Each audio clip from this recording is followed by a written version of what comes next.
नमस्कार। रस की श्रृंखला अनवरत चल रही है और उसी श्रृंखला में अब हम आगे बढ़ते हैं रौद्र रस की ओर। साथियों, इस रस को हमारे शास्त्रों ने भी बड़ा महत्व दिया है, क्योंकि भारत वसुंधरा रही है और इसमें नाना प्रकार के धर्म प्रधान देश रहा है। अनेक बार युद्ध आदि की बात आई है, स्वाभिमान अपमान की बात आई है। इस रस का तमाम हमारे शास्त्रों ने रंग तक निर्धारित कर दिया। रसों का रंग नहीं होना चाहिए, मगर इसको उन्होंने लाल रंग कह दिया। लाल रंग रक्तिम क्रांति का प्रतीक है, लाल। और यही नहीं, अरे इस रस को तो एक देवता भी बना दिया गया। आपको पता है, ये जो रौद्र रस है इसके देवता रुद्र हैं। रुद्र भगवान शंकर का पर्याय है भाई। तांडव उनका जब क्रोध, भले ही भोलेनाथ रहे हों, जब वो क्रोध किया है तो इसका रुद्र, हालांकि आपसे नहीं पूछा जाएगा इसका देवता कौन है, इसका रंग कौन सा है, ये तो मैंने आपको बता दिया कि ये रस जो है अपने आप में बड़ा महत्वपूर्ण है। अगर सीधा सा बता दें, जब हम क्रोधित होते हैं, आवेश में होते हैं, जोश में होते हैं, तब जब कोई सामने वाला हमारा अपमान कर दे, हमारे धर्म का अपमान कर दे, हमारी जाति का अपमान कर दे, हमारे संप्रदाय का अपमान कर दे और हमारा खून खौलने लगे, यही तो रौद्र है। तब हमारा चेहरा विकृत हो जाता है, चेहरे की लालिमा, आंखें फड़कने लगती हैं, गुस्सा होने लगता है, आदमी पता नहीं क्या क्या कर डालता है। ये जो उस समय का रूप हमारा होता है, यही रौद्र रूप कहलाता है। रौद्र रस परिभाषा देख लेते हैं। किसी व्यक्ति के क्रोध या किए गए अपमान से, कई बार अपमान होता है। आजकल आप लोग देखते होंगे टेलीविजन में तमाम सारे समूह चर्चाएं होती हैं। एक धर्म दूसरे धर्म को, दूसरा धर्म पहले धर्म को अनेक प्रकार की लांछन आरोप लगाता है और यदा कदा वो अहिंसा वार्ता हिंसा में बदल जाती है, लालिमा आ जाती है, क्रोध बढ़ जाता है और फिर शांत कराना पड़ता है। ये दंगे फसाद भी तो इसी का रूप है। रौद्र रूप सामने आपको प्रकट होकर दिखाई देता है। तो किसी व्यक्ति के क्रोध या किए गए अपमान से उत्पन्न भाव, हम गुस्सा कर रहे हो तब भी, यह अपमान किसी ने कर दिया तब गुस्सा हो रहा है। गुस्सा होने कई कारण, लोग कभी कभी पूछते हैं भाई बात क्या है, क्या कारण है जो आज इनका चेहरा लाल हो रहा है, क्यों गुस्सा हो रहे हैं। तो जब किसी व्यक्ति के क्रोध या किए गए अपमान से उत्पन्न भाव जब रौद्र रूप धारण कर ले, क्रोध का रूप धारण कर ले, वो वर्णन रौद्र रस कहलाता है। ये तो हो गई परिभाषा। ऐसे भी आप लिख सकते हैं, अपने अपमान या क्रोध के कारण जब व्यक्ति रौद्र रूप धारण कर लेता है, उस समय जो भाव बनते हैं वो रौद्र रस के अंतर्गत आते हैं। देख लेते हैं। इसका स्थायी भाव है क्रोध, स्वाभाविक है। रौद्र हम तब होंगे, उससे पहले क्रोध होंगे। शांत आदमी रौद्र नहीं होता। क्रोध इसका स्थायी भाव हो गया। विभाव को मैंने बताया दो भाग होते हैं, आलंबन और उद्दीपन। आलंबन विपक्षी ही होगा, स्वाभाविक है। हमारा जिसने विरोध किया है, हमारा जिसने अपमान किया है, वो हमारा विपक्षी है। और अपमान करने का अर्थ असत्य वक्ता के पीछे ये पता नहीं क्या कह दिया गया, गलत बात कह दी हो और हम बर्दाश्त न हुई हो। अक्सर हिंदू देवी देवताओं को या इस्लाम धर्म को एक दूसरे में आपस में जब हम इस तरह की बात करना शुरू कर देते हैं, धर्म पर आक्षेप करना शुरू कर देते हैं असत्य वक्ता के रूप में, तब ये जो गुस्सा प्रकट होता है विपक्षी को या विपक्षी की बात में पक्षी को, तब होता ये है आलंबन। ये हो गया। और उद्दीपन विपक्षियों का कार्य। भाई जिसने किया है उसने क्या कार्य किया, कोई मूर्ति बना दी, कोई चित्र बना दिया, कोई व्यंग बना दिया, कोई कार्टून बना दिया, कोई मौखिक बात कह दी, कभी कभी शंकाएं कर दी, धर्म पर नाना प्रकार की लोग कर दिया करते हैं। विपक्षियों का कार्य और कथन, उन्होंने क्या कह दिया, ऐसा क्यों कह दिया, ये सारी चीजें हमारे विभाव के अंदर आ गई। अब आइए अनुभव देख लेते हैं, किस तरह हम देखेंगे। अरे वो अभी दांत पीसने लगता है, कभी कोई गर्जना करता है, उसका चेहरा रक्तिम हो जाता है, मुंह लाल होना, आंख, और कभी कभी एक बार और भी कभी कभी आदमी जो है उसको बदला लेने के लिए, उससे क्रोधित होने के लिए सीधी बात नहीं कहता, अपनी बड़ाई शुरू कर देता है। आत्म प्रशंसा, मैंने ऐसा कर दिया, मैंने ऐसा कर दिया, मैं ऐसा करता था और वो तो बिल्कुल नहीं करते थे। ये आत्म प्रशंसा जो है ये भी रौद्र रूप के अंतर्गत आती है। अभी बताएंगे आपको, परशुराम जी ने कई जगह किया आत्म प्रशंसा। और संचारी भाव मैंने बताया थे, बुलबुले होते हैं, आवेग, गुस्सा, क्षण मात्र में बहुत तेज, फिर एकदम नीचे, फिर कोई बात हुई फिर उठना, आवेग, उग्रता, तेजी, हमारी स्मृति, यादें एक के बाद, अरे रुकिए मुझे एक बात और याद आ गई, उन्होंने ऐसा कहा था, स्मृति, मद, घमंड, अहंकार, मोह, ये सारी चीजें हैं। इन सारी चीजों में आपको केवल इतना याद रखना है कि रौद्र रस क्रोध का प्रतीक है, क्रोध इसका स्थायी भाव है। और जब किसी क्रोध के कारण हुए अपमान को के कारण जब हम विपक्षी पर रौद्र रूप धारण करते हैं, वो रौद्र रस कहलाता है। ये और बस क्रोध इसका स्थायी भाव। अब आइए दो एक उदाहरणों के माध्यम से मैं आपसे बात करना चाहूंगा।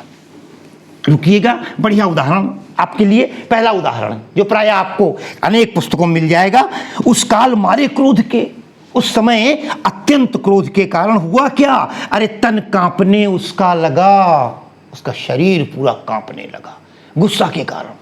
आदमी, अरे यदा कदा गुस्सा में लोगों को दिल का दौरा पड़ जाता है कभी कभी। तो तन कांपने उसका लगा, ऐसा लग रहा था मानो हवा के जोर से, मानो हवा के जोर से सोता हुआ सागर जगा, सागर में मानो लहरें उठने लगी हो। यहां पर भी आप देख लेंगे ये रौद्र रस का उदाहरण। रौद्र रस का सबसे अच्छा उदाहरण मित्रों, जिस समय हमारे विद्यार्थी बड़े प्रसन्न होंगे, लक्ष्मण परशुराम संवाद जो उनके पाठ्यक्रम में है, उनको बड़ा अच्छा होगा। परशुराम जी पहुंचते हैं जनकपुर धनुष टूटने की आवाज सुनकर, और वहां देखते हैं बड़ी भीड़ है। राजा जनक आते हैं, प्रणाम करते हैं, और राजा जनक से परशुराम जी क्या कहते हैं देखें। अति ऋषि बोले वचन कठोरा, अति ऋषि बोले वचन कठोरा, अति ऋषि बोले वचन कठोरा, कहु जड़ जनक, कहु जड़ जनक धनुष कै तोरा, धनुष कै तोरा। ये इनका क्रोध है। अति ऋषि, अत्यंत गुस्सा के साथ, ऋषि माने क्रोध होता है, ऋषियाना। अति ऋषि बोले क्या, अरे वचन कठोरा, बड़े कठोर वचन बोले परशुराम जी। क्या, कहु जड़ जनक, हे जड़ बुद्धि जनक, बता धनुष कै तोरा, अरे ये धनुष किसने तोड़ा है। यही नहीं, आगे देखिए रौद्र रस का रूप उनका, बोले बेग दिखाओ, बेग कहते हैं जल्दी को, बेग दिखाओ मूढ़। ये देखिए भाषा की मर्यादा भी टूट जाती जब रौद्र रूप में होते हैं। वहां जड़ कह दिया, यहां बुलाए बेग दिखाओ मूढ़, न त आजू, न त आजू, अगर आज आप हमें उसका नाम नहीं बताएंगे, धनुष किसने तोड़ा है ये नहीं बोलोगे, तो क्या करूंगा, बेग दिखाओ मूढ़ न त आजो, उल्टऊं मही, उल्टऊं मही, जहां लगी, जहां लगी तब राजू। ध्यान दें, कहते हैं बेग दिखाओ, बड़ी जल्दी दिखाओ मुझे उसको, आप उस व्यक्ति को जिसने धनुष को तोड़ा है, बेग दिखाओ मूढ़ न त आजू, अन्यथा हे मूढ़, हे मूर्ख, शीलध्वज जनक राज उलटऊं मही, अरे हम तुम्हारी पूरी धरती, तुम्हारा पूरा राज्य उलट देंगे। कहां तक उलट देंगे धरती को, जहां लगी तब राजू, तव माने तुम्हारा, जहां तक तुम्हारा राज्य है, तुम्हारे पूरे राज को उथल पुथल कर देंगे, ये सब कर देंगे। रौद्र रस का पूरा रूप था, पूरी तरह क्रोध में थे। यही नहीं, उसके बाद जब फिर आगे पंक्तियां बड़ी अच्छी हैं, भगवान राम आ जाते हैं, पढ़ा होगा आपने, नाथ समुदन भंजनी हारा हो हे को एक दास तुम्हारा, आय सुकाह कहिए किन मोही सुनि। वो उदाहरण नहीं है, वहां फिर भगवान राम कहते हैं। भगवान राम ने जब कहा, परशुराम जी को फिर गुस्सा आ जाता है, कहते हैं सुनो राम जे शिव धनु तोरा। यहां फिर रौद्र है, सुनो राम जे शिव धनु तोरा, साहस बाहु, सहस्त्रा बाहु के समान, साहस बाहु सम सो रिपु मोरा, सो बिलगाऊ बिहाई समाजा, न तुम्हारे जई हैं सब राजा। ये रौद्र रूप है, न तुम्हारे जई हैं सब राजा, वो अलग हो जाए, सहस्त्राभाव के समान है। ये परशुराम जी का क्रोध था। साथियों, कई उदाहरण मैं बोर्ड पर नहीं लिखता हूँ। कई बार आपने दिनकर जी की तमाम कविताएं पढ़ी हैं, जब दुर्योधन को मनाने जाते हैं कि 5 गांव दे दो हमको 5 गांव, रखो अपनी धरती ललाम, वो मना कर देता है। दुर्योधन वो भी दे न सका, आशीष समाज की ले न सका, उल्टा हरि को बांधने चला, जो था असाध्य साधने चला। लेकिन वहां पर जब भगवान क्रोधित होते हैं, कृष्ण चेतावनी देते हैं, दुर्योधन रण ऐसा होगा फिर कभी नहीं जैसा होगा, भाई पर भाई टूटेंगे, विषबाण बूंद से छूटेंगे, आखिर तो भूषाई होगा, हिंसा का पर्दाई होगा। ये सब रौद्र रूप है कृष्ण का। ये रूप एक मुझे बड़ा अच्छा छंद याद है, परशुराम जी लक्ष्मण जी से कहते हैं, अपनी प्रशंसा मैंने कहा था, उसमें आत्म प्रशंसा भी होती है। कहते हैं पल्ला पड़ा है आज लल्ला करोगे याद। कुछ लोगों ने मुझे कहा था सर जो आप बोलते हैं वो मैं बोर्ड पर नहीं लिखा होता, बोर्ड पे लिखूंगा बहुत समय लगता है और वीडियो लंबा हो जाता है, आपको 2 बार वीडियो चलाना पड़ेगा, उसको आप नोट कर लीजिए। पल्ला पड़ा है आज लल्ला करोगे याद, ऐसा पुछल्ला स्नेह सो लगाई नो। अरे भूल जाए हल्ला बितल्ला निकस जाए, काटी काटी कल्ला कपाल बिथराई हो, छेद सिर छल्ला सो बनाए नाल मुंड केरी, मन मोद मान आशुतोष को पिन्हाई हो। लखन रघुवंश को मिटाई मार, नाम हूँ नरेश अवधेश को मिटाई हो। अपनी प्रशंसा भी करते हैं, कहते हैं धनु की टंकोर सो, तुम्हें मुझे क्या समझते हो लक्ष्मण, धनु की टंकोर सो महेंद्राचल हिल जात, दिग्गज दिगंत दिगपाल कप जाते हैं, वक्र दृष्टि हेरे से सुरेशो सहम जात, डर जात शेष और दिनेश घबराते हैं। लखन कर को कुठार जो फड़क जात, अरे नृपति नवेलिन के गर्भ गिरी जाते हैं, तानी जाओ धनुबान आय स्वान स्यारन की, खाए खाए मांस चील काग इठलाते हैं। ये थे आपके सामने रौद्र रस के अनेक उदाहरण मैंने प्रस्तुत किए।